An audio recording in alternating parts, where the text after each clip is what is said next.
السلام عليكم ورحمة الله. ازيكم عاملين ايه؟ كل اللي بيشوفوني لأول مرة، انا اسمي سامية، واتمنى ان انتوا تشتركوا في القناة لو ما كانش يضايقكم يعني، فضلا ليس امرا.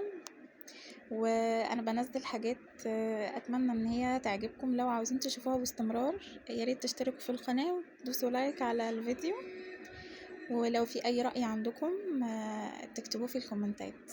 طبعا زي ما انتوا شايفين انا بصور وانا بعمل فنجان القهوه، ده احلى حاجه في يومي اصلا في حياتي يعني. استنى اللحظه اللي بقوم فيها من النوم عشان اعمل فنجان القهوه، ده لو صاحيه بالليل اصلا. واحلى حاجه فنجان القهوه بتاع العصر ده يعني. ابص بيبقى الواحد مليان دماغه كده مليانه، ومفيش حد فينا مش خالي يعني. الحمد لله ربنا يديمها نعمه علينا يا رب. الواحد لو شرب فنجان القهوه ده في البلكون، بنكون عند ماما على فكره، احلى جو واحلى قعده وقت العصر كده والأذان بيقدم يعني. ربنا يديم النعم يا رب حوالينا. بما اننا عند ماما فقلنا نتلم ونعمل أكلة حلوة من بتوع زمان. هو يوم بصراحة جميل، يوم اللي نعمل فيه فطير وناكل جبنة وعسل بقى وعشوة حلوة. المهم ان احنا نتلم يعني حوالين بعض.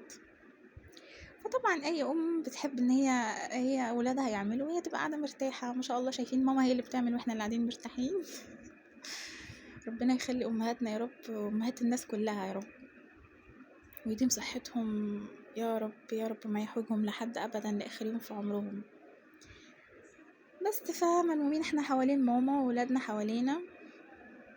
نفسها كانت رايحه لشويه فطير، فقلنا نقعد نعمل فطير ونتلم على الطبليه كده، وقعدنا نحكي ونرغي ونفضفض لبعض ونقول ايه بقى كل ما لذ وطاب.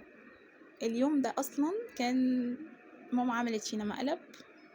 كنت قاعده انا واختي، كنا قاعدين بره، ونبص نلاقي ماما اتصلت بينا: الحقوا يا ولاد الحقوا يا ولاد، انا حاسه ان انا تعبانه جدا وباباكم هيودوني المستشفى، الحقوني.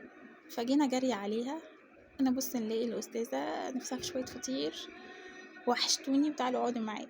حاضر يا ماما والله، بس مفيش داعي يا ماما تخضينا توجع قلبنا كده ليه، احنا ملناش غيرك يعني. ربنا يخليها لنا يا رب. احنا بنعمل هنا فطير ما شاء الله، شايفين فطير جميل يعني، ايه مش مقطع ولا حاجه. احنا كنا قاعدين بنستهبل النظر، ماما كانت عايزه تضربني اصلا بالفطير يعني، احنا الاتنين عايزه تضربنا في وشنا بالفطير، بس عادي.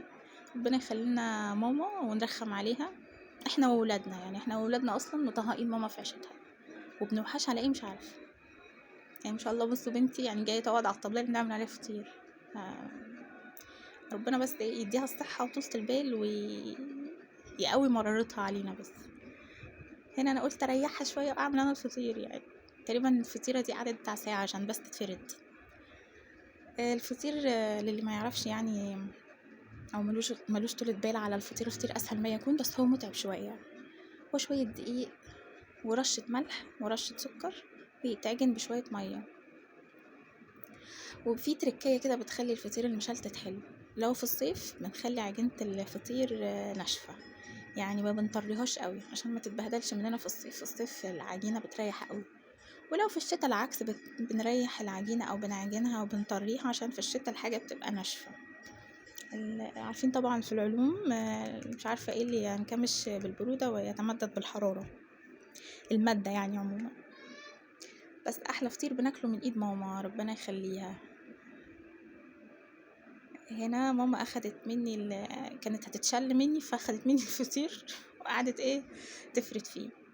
يلا مش مشكلة يعني، هي الحمد لله ما حبتش تاكل فطير من ايدينا، والله هي حرة. طبعا بيتفرد على طبلية كده فلاحي، بنقعد كده ونفردها. المفروض يعني في بيتعمل اكبر من كده، بس يعني كل واحد وحسب الحجم اللي متوفر، الفرن اللي يسوي فيه، الصواني اللي هيحط فيها. لو الفرن كبير طبعا بتكبري زي ما انت عاوزة، مشلتت ده. لو صغير متصغر في حجم الفطيرة عشان نعرف نسوي يعني. احنا هنا اهو بنشغل الفرن طبعا بوتاجاز ماما قديم كده، حاجات قديمة، حاجات كده فيها البركة، فيها خير زمان وريحة زمان.